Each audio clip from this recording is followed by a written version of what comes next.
عید کا خوبصورت دن ہم تیار ہوئے اور مسجد میں نماز عید ادا کرنے کے لیے گئے۔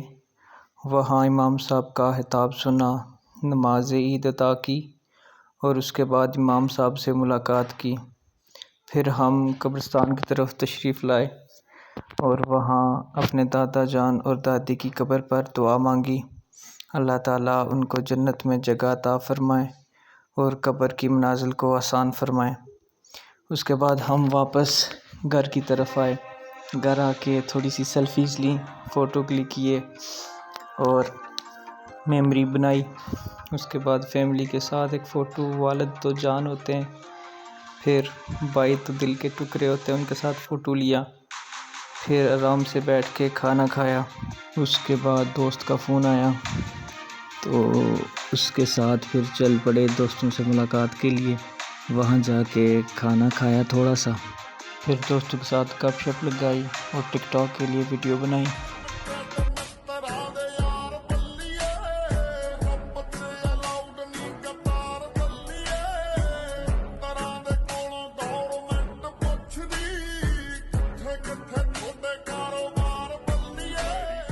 اور پھر دوست کے بھائی یعنی اپنے بھائی خرم بھائی کی قبر پہ آئے اور دعا کی، اور پھر اس کے بعد اپنے پیارے دوست احسان کے ساتھ ایک پیاری سی فوٹو۔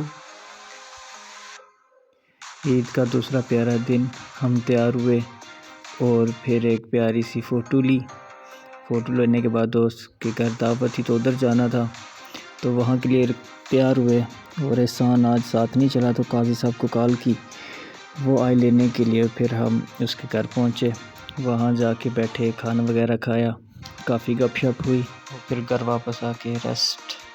خدا کرے تمہیں یہ عید راس آ جائے، خدا کرے تمہیں یہ عید راس آ جائے، تم جس کو چاہو وہ تمہارے پاس آ جائے۔ میری طرف سے سب کو عید مبارک۔